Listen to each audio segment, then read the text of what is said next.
Hello everyone, this is Jennifer from Junk Journals by Jen, where journaling is about the journey. Today we're diving into a topic that many of us can relate to, overcoming creative block in junk journaling. Whether you're a seasoned journaler or just starting out, we've all encountered moments where inspiration seems to elude us. But fear not, I've got 10 strategies to reignite your creative spark. And let's jump right in. The first one is to make a master board. And a master board is simply taking a substrate, whether it's copy paper or cardstock like this is, or book page even, and you are going to collage on top of it until it looks good. And it should be a very simple and relaxing project. You can make a lot of things out of it once you're done. You can cut it into tags, cards, journaling cards, pockets, belly bands, you name it. Let's just cut a little tag out here. A little trick of taking the side and putting it over here. So anyway, master board is a great way to jumpstart your creativity. And there you've got a not very straight, but you've got a tag. And this took me all of just a couple of minutes to make. So this is a great way to build your confidence. Okay, number 9 is to make use of the power of prompts. And I like to collect prompts from online resources like blogs, YouTube, Google, AI, and prompts can be all kinds of things, from themes to colors or words or even quotes. And let me show you an example of a time I used a prompt in my artwork. I've used prompts many times, but this is an example of a picture I did, and the prompt was orange, monochromatic, childhood memory.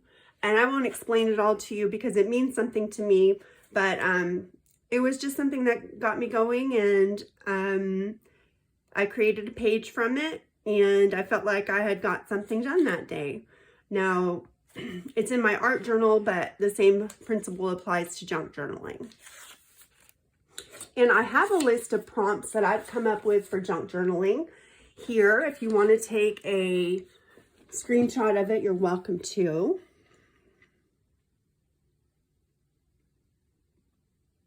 You can use these however you want. Remember, they're just a jumping off point to get you started, okay? Number 8 is to harness AI creativity. And this is something like, for example, ChatGPT. You can use it to get new ideas, prompts, themes, and it can really help you break through a mental barrier if you're having one. This is a project I'm working on. I want to probably paint this, and I've been working on ChatGPT to get it right how I want it before I start to paint it. I'm not the greatest at painting something out of my head. It helps if I have something to refer to. So I typed in all the things I wanted, which was yarn flowers, which you can see those flowers are made of yarn, and a white barn in the background. I think I'm going to add some hills to it. I don't want it on a, so you can do that. You can change it to hilly. And I know there's a lot of controversy right now in the art world about AI or artificial intelligence and art, but why not embrace the collaboration between human creativity and artificial intelligence to enhance your junk journaling experience? That's what I say. Number 7 is to seek inspiration online. And I mean things like Pinterest, TikTok, YouTube. You can find ideas, techniques, tutorials. This is a great way to reignite your passion and provide fresh perspective. The only thing I would say, a word of caution, is be careful of the rabbit hole. And the rabbit hole is when you spend so much time watching other people's art and videos that you don't actually create any of your own. So just one note there. Number 6 is to prioritize self-care. And this seems like a no-brainer, but it's often something that we all put aside and don't do. But you can walk or meditate or take a hot bath with some nice rose petals like I'm doing here.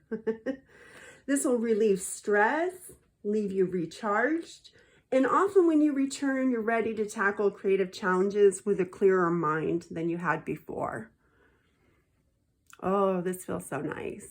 Okay, wow, it's kind of gooey. Let me wipe off. All right. Number 5 is to set a time limit. One thing I like to do is when I'm facing a creative block is to set a focused 10-minute burst of energy.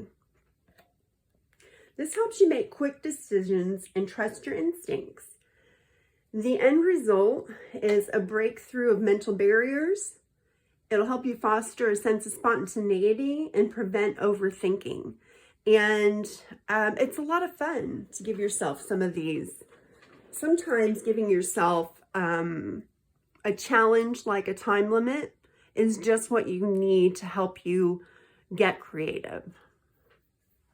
Okay, so setting a time limit. Number 4, I really like this one too, is to embrace minimalism with limited supplies. Just 5 supplies, for example. This will help you with resourcefulness and help you think outside the box. And I like to make a game out of it. Why not have somebody in your household pick out 5 supplies? Now, my husband picked these out for me. Let's see what he picked. Okay, he picked some bird stickers, some dried flowers, a coaster, some really dark green ribbon, and a wax seal with a sunflower on it. Now, I'm not going to make a journal page right now, but I think I will take this and make a journal page out of it on my Making Memory Mondays in 2 weeks. So you'll have that to look forward to. So I'll show you what I can do with what I will do. Sounds kind of funny when I say what I can do, but I'll show you what I can do with these materials that he's picked out for me. He picked them out all on his own. So he went through my room and dug around, and this is what he came up with. So we'll see what we can do with this. It's a lot of fun. And another way to do that, you know, you can have a friend pick them out for you, or you can do a swap with somebody. You know, if you're chatting, if you see somebody that chats on a channel with you, on a YouTube channel, for example, and you comment a lot with the same person, see if they want to do a swap or, you know, exchange 5 items. You can do Happy Mail with them or something and do a 5-item swap. That's a lot of fun. Number 3 is to change your setting. And that's what I'm doing right now. You'll see I'm changing my setting. You can get a fresh perspective and stimulate creativity by changing your setting. That can be a cozy corner in a different room, a cafe, or a park. This will help you get new ideas and overcome mental barriers. And this right here simulates that we're going to be working in my breakfast nook. Although we're still in the craft room, you know that. All right. Number 2 is to rearrange your workspace. And shifting, reorganizing, changing the layout of your workspace, all these things can help re-energize your artistic aspirations. The simple act of moving things around can stimulate fresh ideas, break monotony, help you overcome creative barriers in your junk journaling journey. And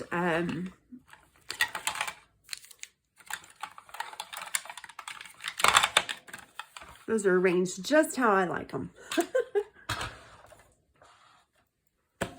And number one, last, certainly not least, one of my favorites is to experiment with new materials.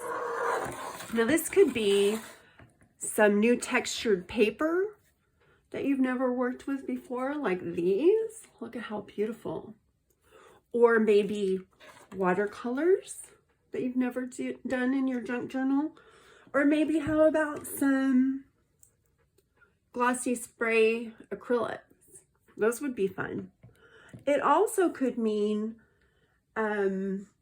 different styles. Maybe you've always done a grungy junk journal and now you're going to try a some sort of clean look junk journal, or you're going to try a Victorian junk journal. Whatever it is, changing up the style or the materials can help you get past a creative block. In all seriousness, these are just 10 ways to overcome creative block in your junk journaling. And remember, they're just starting points. Feel free to mix, match, and adapt these strategies to fit your unique creative process. If you found these tips helpful, don't forget to give this video a thumbs up and subscribe for more creative inspiration. Also, my Etsy shop is linked below. Until next time, bye everyone.